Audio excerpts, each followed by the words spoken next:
The following is a special presentation of Tony Kurre Radio.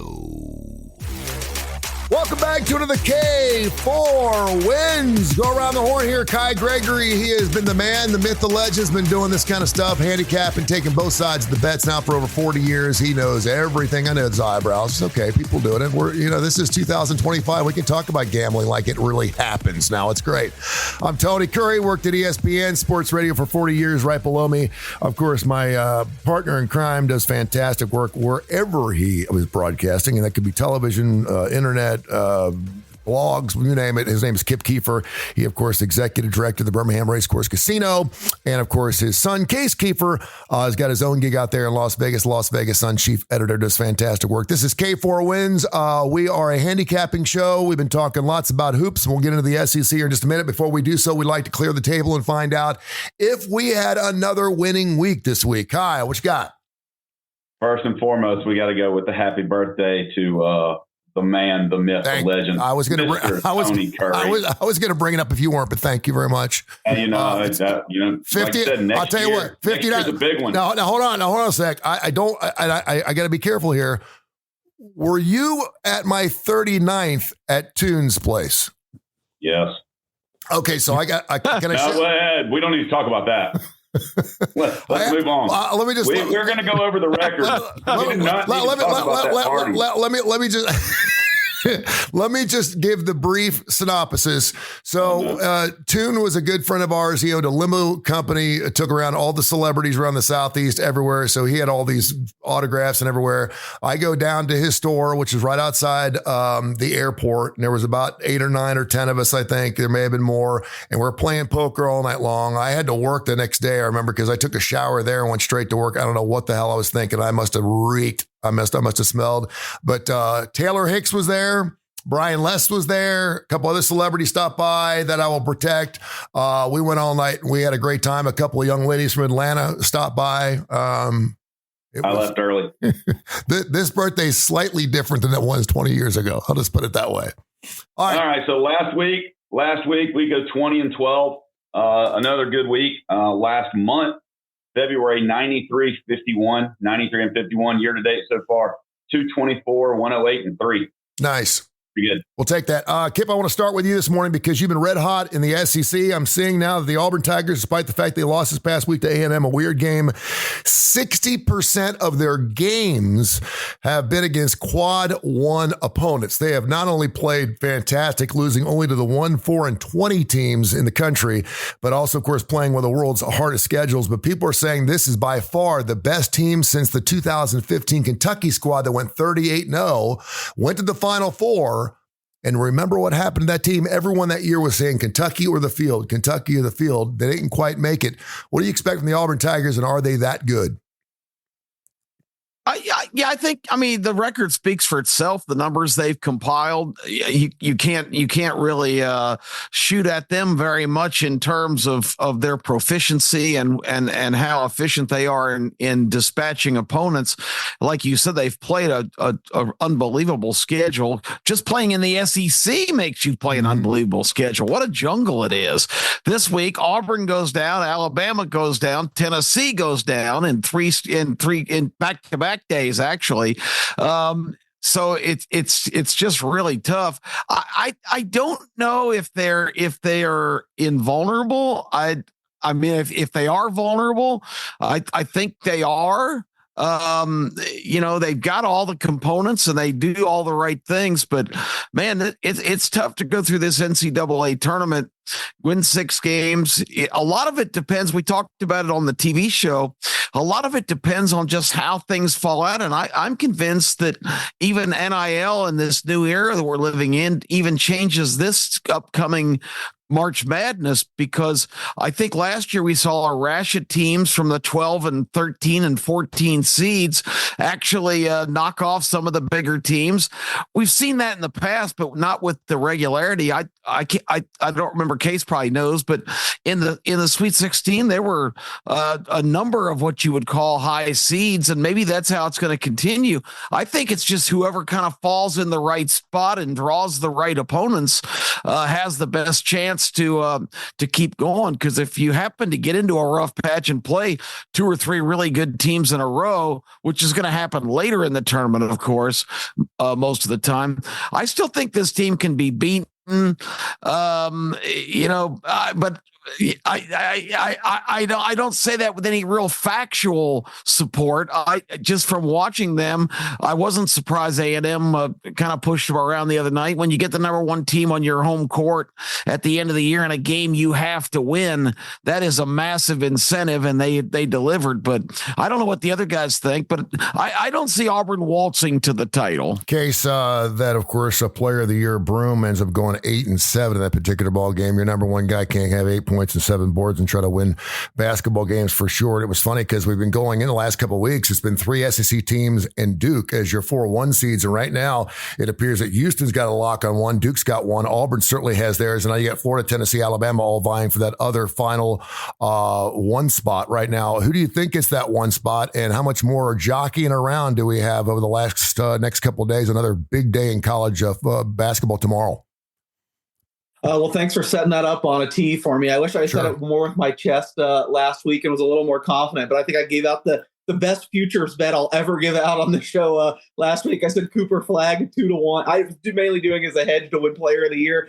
3 days later, he was minus 500. So you're not going to get a plus 200. Wow. Minus 500. Tune in to K4Wins. Wow. A little wild with the game he had, and Broom, of course, getting hurt. But I actually, when you were saying that about Auburn, I clicked through KenPom, which is obviously the Bible of college basketball analytics. I was like, no way, Auburn. I don't think they quite stack up with like the undefeated Kentucky team stuff. I'm actually surprised, like numerically, efficiency wise, they are right on that level. I mean, so I think you're right with that. They're one of the best teams we've seen in the last 20 years. The problem is, and I know this is contentious and it depends on what you think of their schedule and how good they are. Problem is Duke is right there too. So, I mean, we really have like 2 of the best teams at the top that have separated themselves more than any other college basketball season. So, yeah, I mean, I know we already know those are the 2 number 1 seeds. You got to that, but I think it's a really clear top 2. But I also kind of agree with Kip. I don't really see them, just necessarily breezing through the tournament.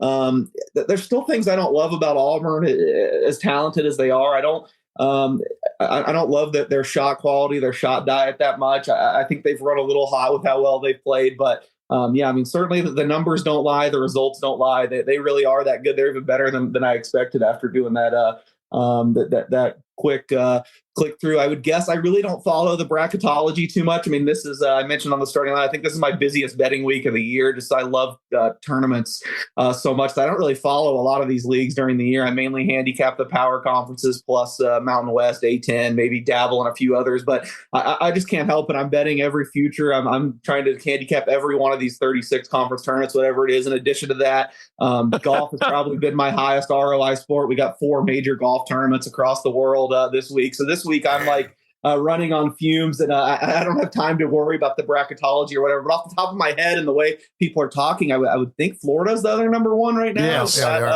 yeah. So that would be my answer to that question. And yeah, Auburn as good as advertised, but to me, I mean, if we were doing a draft right now at teams, I know you guys would probably disagree with this. I'm probably taking Duke first overall. I just think talent-wise, we've ultimately seen talent win out in this tournament lately, and I feel like they have a higher level. I feel like Shire's developed a little bit as a coach to where he's not holding them down.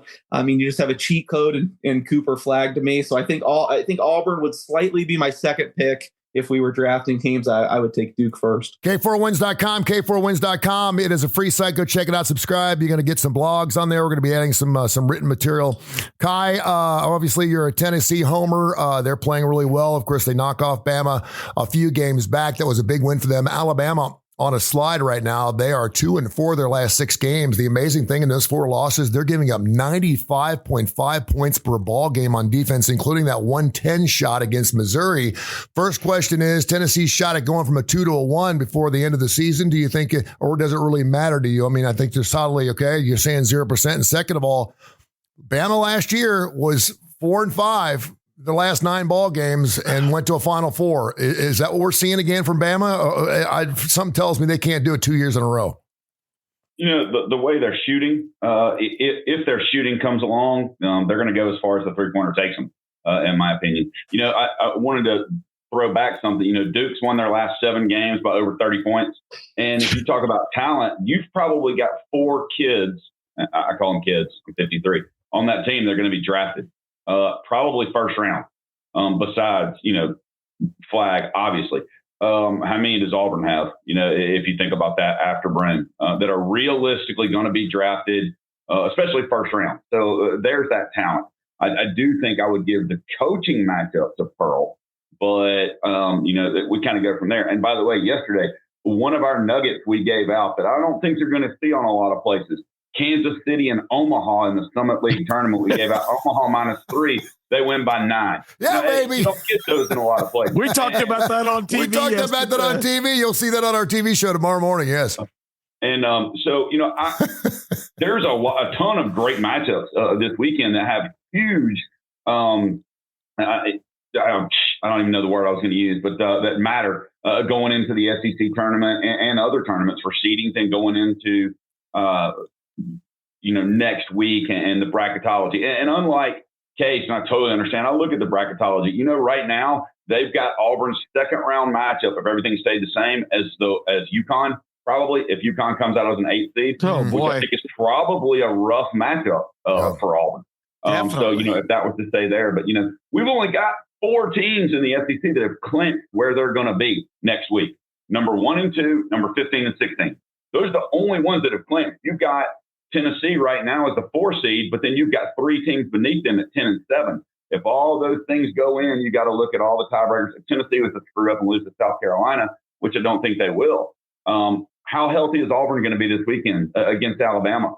Yes, they want to win that game, especially after that ugly win. But if Alabama wins that game, what happens?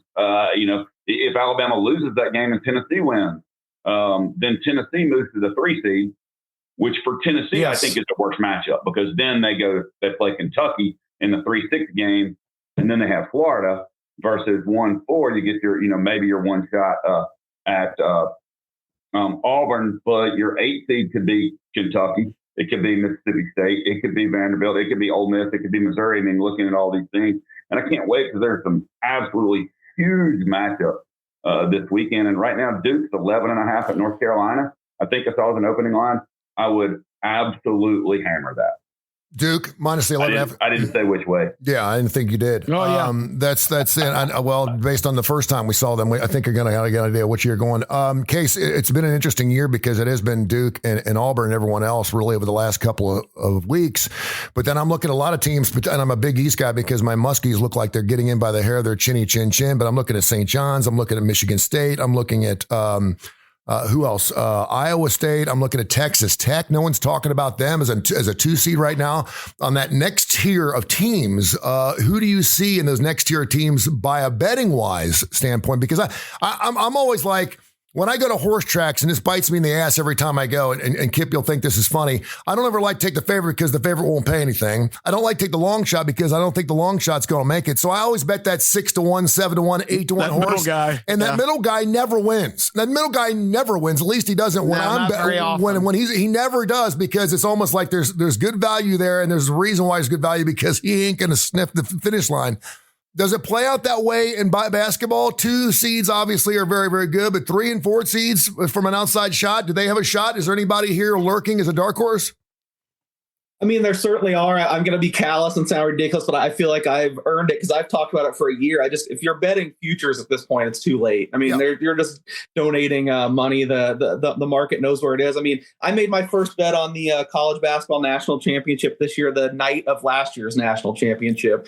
So, I mean, that's how early I like to build my portfolio. And I do think there was some opportunity as recently as, what's the last time we talked about this? Maybe a month ago or so. I wrote about it. I wrote about it 2 different places. I loved Houston. I said the gap's not as big between Duke and Auburn. We've been talking about them for like 4 weeks. Yeah. I still think there's value in like picking Houston to get through the tournament. But, you know, betting wise now, I think they're like 5 or 6 to 1. I think that's kind of right. You know, when it was 10 to 1 or even 8 to 1, I thought they were kind of the one. To me, they're the clear 3rd best team. So at this point, as far as futures, if you're looking to latch on, like the horse racing metaphor, if you're looking to latch on to a team, I'd at least want to see the draw first. I'd at least want to see the Final Four. I mean, to me, if I was betting one now, I would more want to take a super long shot that you just hope gets in that good draw. I think I mentioned one on the starting lineup. And in that second tier team, you mentioned some teams I'm actually really skeptical of that I've heard people give a lot of love. So I guess I'll throw out some teams I'm looking to bet against in March that most people aren't. Good. I know you follow the Big East closely, so maybe you feel differently than me. I haven't really been impressed by the Big East this year. I think it's way down and unbelievably coached. I think the story's great. They deserve all that, but I'm pretty skeptical of St. John's. I don't think if this team makes the Final Four, I'd be shocked. I think offensively they have some clear flaws. Defensively that they're strong, but I've heard people say, "Oh, don't sleep on Rick Pitino. This is a national championship pretender." This team is not winning the national championship. They're not deep enough. 25-1 to win the national championship or something. Yeah. That's insane to me. And also, another one, but both of these are tough to me because of coaching wise, and obviously results wise, they've had it, but I feel like the results have been a little flattering. I don't love Michigan State either, even though they're going to end up winning the Big Ten running away. I don't think, talent-wise, process-wise, all that, I don't think they're necessarily the best team in the Big Ten. They're another team that, in a tight game when you really need a bucket, I'm kind of worried about Michigan State offensively too. So I feel like Michigan State and St. John's are going to be two of those teams from that second tier that you talk about that a lot of people are going to be picking to make the Final Four. And I can guarantee you right now, I'll probably have just trying to pick up points where other people don't. I'll probably have them both out before the Sweet 16. So I lost my train of thought exactly what you asked. I do like Texas Tech a lot. You mentioned Texas Tech and that second tier of teams. I still think Houston's a little bit under the radar and is a team that can play with Duke and Auburn. But I think it's right. And the Duke and Auburn are in a tier of their own. Houston's just a little bit closer than most people think, in my opinion. You mentioned the Johnnies. They got that big matchup on Saturday against Marquette, another team that could come out of nowhere. They're just playing really good. I agree with you on the Big East. The Big East reminded me a lot of what the SEC is doing this year. I mean, they're going to beat each other up. They're going to get at 11 or 12 teams. As of right now, the SEC's got 12 in. Oklahoma, Texas out. My Muskies are just getting in. Arkansas is also getting in by the hair of their chinny chin chin. So it appears there's about 12 teams, 2 of those 1 seeds, and of course 1, 2 seed. One team that's playing really weird this year, Kip, to me, and I thought when Alabama beat them, I thought, okay, this Bama team is for real. Not to say they weren't before this game, but when they knocked off Kentucky, I thought, okay, this is a good team because Kentucky was playing really well. What's going on with Kentucky right now? They got a Missouri game. That was part of one of your marquee matchups going into the weekend. This is a big game for them because they've been holding on to that 2-3 seed, really about 3 seed, but right now they're a 4 seed and they're dropping. What's going on with the Wildcats? I don't know. They just haven't been very consistent. Case has mentioned their injury problems. They've got that player back, but has not really shined in his first couple games back. I don't know. This team is barely 500. I think they're 8-7 right now in the league. They've lost a lot of. They're like the signature win for half the teams trying to get in the tournament. Yeah. Texas, well, we beat Kentucky. Georgia, we beat Kentucky. Everybody's beaten Kentucky. So I'm not that impressed. I guess I heard some commentator. I don't know what Mark. And maybe you guys that really follow this religiously, Mark Pope is gets more reverence than the real Pope. Mark Pope. Mark Pope has done a phenomenal job with this Kentucky team. If this been Pitino right now at Calipari at 8-7, there, get the bum out of here. He sucks. That's why he left. Yeah. So I don't understand the romance with Mark Pope. I don't think this Kentucky team has been very impressive, and I don't think they're a dark horse. I heard somebody say the other day, well, Kentucky with their pedigree and their players, they can make a run in this tournament. I don't see it. I just don't think they're very good. Circling back to the Big Ten real quick, I've had one observation the last couple of weeks. Remember a couple of Saturdays ago, Duke and Illinois played a very weird game for this time of year on a Saturday night, some kind of showcase tournament. I don't know what the hell it was, but Duke just killed them. I mean, it was just an absolute bloodbath. Illinois has beaten like 2 of the 3 top Big Ten teams since that game, which may indicate what Case is saying, that Michigan State might be a paper tiger when we get to the tournament, because Illinois against Duke looked like a complete mismatch. In Illinois, I think they're playing Purdue tonight, which is a big game in the Big Ten scheme of things. But I the Big Ten doesn't like it. They're strutting their stuff with their football success, which just worked out famously for them. They've always believe they're the great basketball power, but I think the Big Ten overall is really suspect. Having lived in Louisville, Kentucky for 3 years, the Denny Crum years, and then of course you're talking about Pope. I think a lot of people want to toot his horn only because there's 2 reasons. First of all, the people who love Calipari, and those are the people that would go to the gates of hell for John Calipari. Listen, he won 1 national title there. I think 2 Final Fours. They didn't bring him in to win 1 national title. He should be in the mix in a Final Four every single year, particularly with his one and dones. And now with the NIL, everyone's equal with him. And the people that are clamoring for Pope are sitting there saying, "We told you so." Calipari isn't that so special. That's why you're probably hearing a lot about Mark Pope. Not that he's a great coach, but just because he's different and he's still successful to a point at Kentucky. No, I mean, I hate that I've turned into the Big Blue Nation guy on here. And I don't think they're great. I don't think they're going to make a run, but I would have Mark Pope back a little bit. Where would this Kentucky team rank since Calipari's been there in terms of talent? Dead last. Yep. There's no doubt this is like a team made up of spare parts.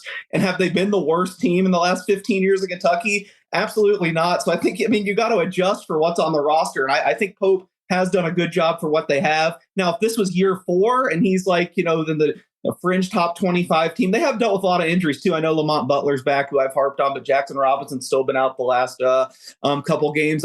I feel like he got a grade on a curve, and this is his first year. You remember how I think people forget how fast this all came together.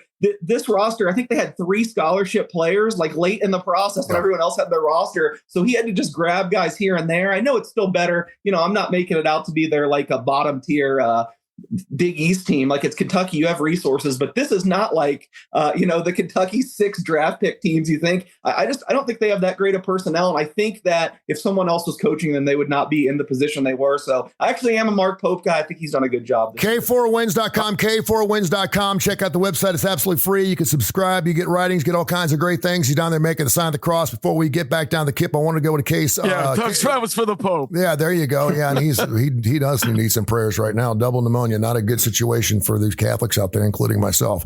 We're doing this show here on the 7th, which is my birthday, by the way. Tomorrow being the 8th, we're going to have those plays. I know you're watching to get plays, K4Wins.com. Before we do that, Case, I want you to take a look at the SEC numbers for tomorrow.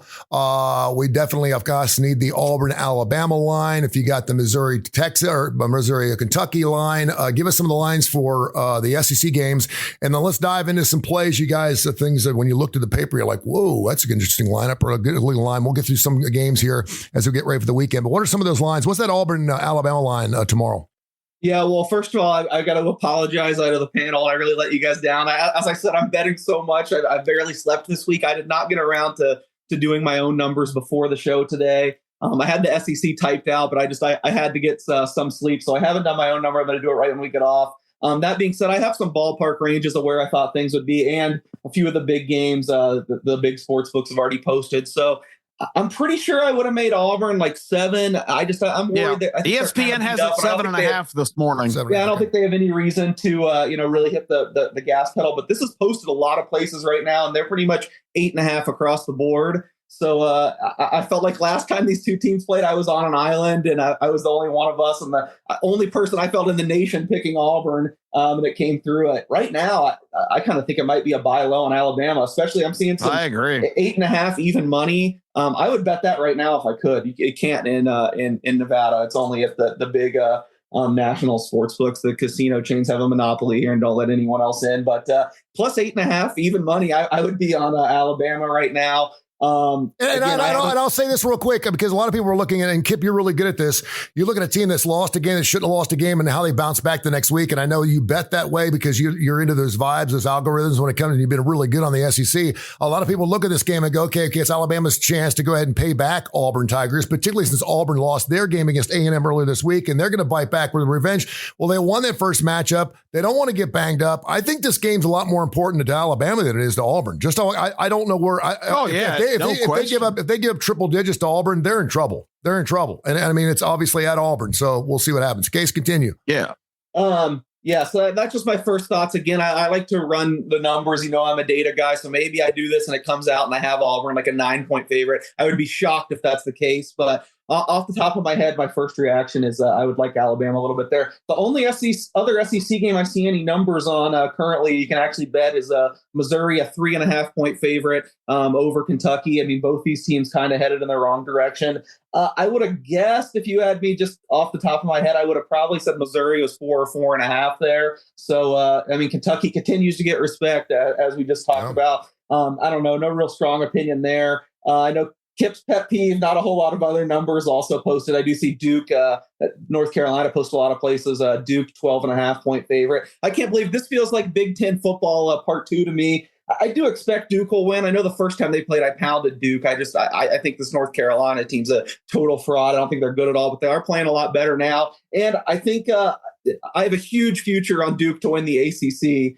To get back to the football thing, which I got to be the only idiot in America. I had a huge future on Ohio State to win the Big Ten and no other futures. And of course, we saw what happened to that. Now, somehow, if Duke loses this game, I think Clemson and Louisville are just one game behind them. So I think they would technically be tied, and I'd have to get some dead heat rules. I'd still get some money back. But I can't believe if I lose an Ohio State to win the Big Ten and Duke to win the ACC future, both at plus money in the same year, I can't even imagine that. So I am a little, as much as I think the Tar Heels just stink, there's no way I would pick them to win a tournament game. I don't care what the matchup is right now. I'm worried they're playing a little better in North Carolina. I won't be rushing to lay the 12.5. I can tell you that for sure. In fact, maybe I should hope it goes a little higher, and I should bet some back just in case, try to hit the middle just in case Duke loses this and I somehow get cheated out of a future that I feel like should have cashed long ago. Guy, give us some games you're looking at for a big full day.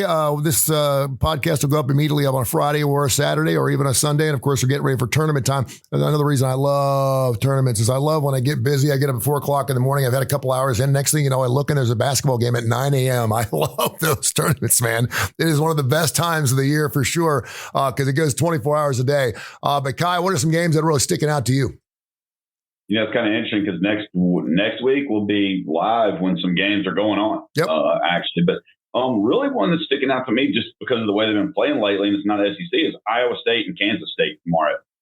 Kansas State's been pretty good at home. I really am not, Iowa State they had at the end, either as the last two or one of the first threes. And I think Iowa State may go to Kansas State and lose this game and drop themselves to maybe a 4 seed. I'm looking at that. The Alabama-Auburn game, I can see where everybody would say it's more important to Alabama.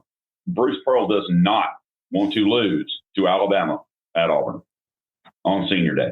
Yeah. I don't know that I could lay 9, but I have zero confidence in Nate Oates' defense right now. The lack of defense at Alabama over the last 5 games has been, as a whole, has been disgusting. I thought they played a pretty decent first half defensively against Florida, but I'm not sure anybody in the SEC matches up with Florida real well right now. The way they're playing, if they can continue this for 3 weeks, I would not want to play them in the SEC. I do have Auburn and Florida in the championship, SEC championship.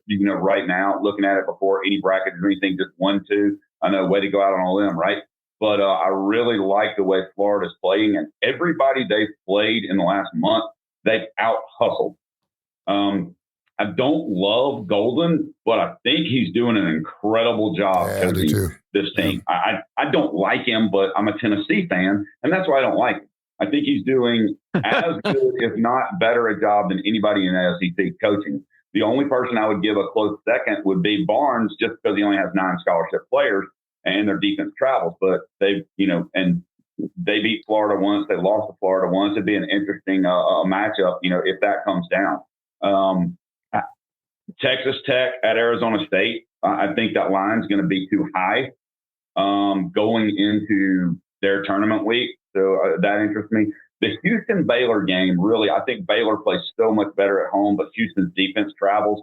So I'm looking at that. And then the Mormon battle, Utah versus BYU, Saturday night is one that I'm looking at aside. But if you look at the SEC this week, Saturday is so big for seedings because literally from 4 through 14 can change. I don't think 14 is really going to change that much, Oklahoma and Texas, but they play each other. So if Oklahoma wins that game, they move to 13. Not that it really matters that much, but everybody else, there can be huge changes. And so we can talk about the SEC tournament all we want, but we won't know anything till Saturday night. Saturday night, we'll know everything. And there's some huge games there in the SEC that I think we may see that match, a couple of those matchups again a week later. Kip, the floor is yours, my friend. What do you like this weekend? A whole host of fantastic games. Put your fingers on some things. I think Texas Oklahoma could be a de facto bubble game to get into the big dance. You don't know how things are going to work out. Both those teams are right on the fringe. I think that's critical for one to beat the other. Give Oklahoma props. I had pretty much given up on them for dead, like their football team. Nice first year in the SEC, Sooners, by the way. Boomer all the way. But I think Texas at home handles them. I think Texas is a better team. So that's a game that has my attention. Some other intriguing games. Arkansas squarely on the bubble. They've got a chance to host Mississippi State, who looks like they're solidly in. That's another game that has big implications because we talked about this yesterday when we were doing the TV stuff. I don't think the committee really, maybe the first couple games of the conference tournaments, some of these teams that are really on the edge, but as the tournaments go on, they seem to ignore what's happening. I think the regular season has more impact than the tournaments for whatever reason for these committees historically. So I think a couple of these games with these teams right on the edge, and there's probably going to be a reluctance to having 13 SEC teams in, but I don't think it's impossible. I think they'd probably like to keep it at 12, just from a perception standpoint. But there's a couple of teams that are right in the mix that have big games this week. I also tend to think that Georgia's really an interesting team right now because I had given them completely up for dead when they lost 4 in a row about 2 weeks ago. Now all they've done is bounce back and beat Florida, which is unbelievable after watching how Florida played against Alabama. And then also winning their first 2 SEC road games of the year back-to-back at Texas and South Carolina. And don't sell that South Carolina win short. They've been tough as hell at home this year against everybody, and Georgia got the lead and never relinquished it. Georgia's an interesting team. They're long, they're incredibly athletic, and now they've got a couple of guys that are actually consistently scoring. I don't think if you're in the NCAA tournament as about a 5-12 kind of game, I don't think you're really going to want to see the Georgia Bulldogs in the first round because this is an athletic team that can be a real pain in the ass. One other fact that I'll bring up that some of you guys might have been aware of this, I didn't know till just the other night that Asa Newell, who's the leading scorer for Georgia, a freshman, was on the same high school team last year in Destin, Florida, as Cooper Flagg. That's unbelievable to me. Wow. Talk about a deuce on the same basketball squad. This kid's like 6'10" and scoring like crazy for Georgia. Yeah, so I get up this morning at 6:30. My phone rings. It's my son. And, of course, my son calls me at 6:30 in the morning. There's an emergency going on because my son does not see the sun. And he's calling me to let me know that he's going back to Clemson, going back to school on a Friday. And I said, it's my birthday. You're going late, leaving on my birthday. Go back. He goes, well, I got a lot of studying to do, Dad. I got a lot of class to take this afternoon. Get over by noon. He's going back to watch that Clemson-Va-Tech game tomorrow. It's the only reason he's going back because he's got a pair of tickets for that bad boy. I do like the way Clemson's playing right now. I think they're playing fantastic. And now, of course, you got that Clemson FSU thing out of the way. So it appears that they're going to be better than anything else in the ACC. They're getting a bigger share of their pie. That goes for basketball as well. I like Clemson against Va Tech tomorrow. You mentioned Texas Tech and Arizona State State plays really well at home, so I'm kind of leaning AZ a little bit. I'm going to check that out. My Xavier Musketeers, this is when they really start playing well and start gelling together. They just get in. I've seen this happen a lot of times. When they are in as a 3 or 4 or 5 seed, they don't play well, but when they're playing for their lives, they do well. They've knocked off Providence already, I believe, earlier this season. They've got them at home, and I think that's big. I do like them. I'm going to be interested to see how A&M plays on the road at LSU. That was a huge win, of course, the first time they've knocked off a number 1 team ever. And now all of a sudden they got to go on a road against a team that has nothing really to play for. They can be bruisers and losers and spoilers. And does LSU do that to A&M? I don't know. A&M had lost 4 games going to that Auburn game and somehow pulls off the win. Very impressive. We'll see what happens there. And then I think the Ole Miss Florida game is going to be really interesting too. We were just talking about how good Florida is. Ole Miss sitting there, I think they're right now at about a 10 seed, maybe a 9 seed, a 10 seed. I don't hear anything about Ole Miss. I don't know anything about that basketball team. I couldn't tell you who plays in the basketball team. I follow their scores. I see who's going there, but you just don't hear anything about Ole Miss this season, the Rebels. And I'm wondering, maybe this is their time to let people know, hello, don't forget about us. We're one of the 12 to get in. They'll do it again. Yeah, they gutted out a great one against Tennessee the other night. And it was a guy that I'm not even that familiar with, a senior Brakefield, that had the game of his life. I mean, they went to him every time in the post, and Tennessee had guys hanging all over him. He was making fadeaways and duck unders, and the guy was phenomenal. Florida is much bigger though, and if it's less than 10. Yes, I agree. I think Ole Miss, I think they spilled it all out of the drum the other night against the Volunteers. I think that's going to be a walkover. I think Florida blows them away. And I really like that. I love Tennessee over South Carolina too. South Carolina had their big finale run here at the end of the year, but I think Tennessee just wipes the floor with them. I don't know how big the number is going to be. I think they've blown their Where's our useless Tony Curry fact of the day? We haven't. Nobody's given. Well, I gave you some Auburn facts right there off the top. About 60% of the games against Quad 1 schools. I'm holding on for the big season, my friend. We got tournaments starting right now. You just hang on, dude. I could do the whole damn podcast without you, Kai, and I just do Tony Curry facts, brother. I could go 3 hours right here, man. I mean, let's go. Give me one. I know you got one rattling around. Sometimes they hit. Hey, listen, I'm saving it for our show next week. We're going to be live, God willing, on Coastal Radio Network. They do a sports network. They cover the entire East Coast. We're happy to be with those fine folks. We'll be doing an hour show next week, which will be absolutely no problem for these four blowhards. So we're going to get after it. Should be a large time. Check our show out on TV, ABC 3340 here locally in Birmingham. It is called The Starting Lineup. We'll get up with the legends going to join us in the couch. We'll do that tomorrow morning from 10:30, 11 o'clock. K4Wins.com. K4Wins.com. The site is free plays, all those numbers we told you, 68, 69%. You could have gotten all that for free. You could subscribe, read some great stuff from Kip. He's talking about all kinds of wonderful things. Yeah, and just great blogs to check it out. Of course, we'll also have some stuff up there from Case and myself as well as Kai. Have yourself a wonderful weekend. We'll back at you next week right here on K4Wins. Thank you, guys. This has been a special presentation of Tony Curry Radio.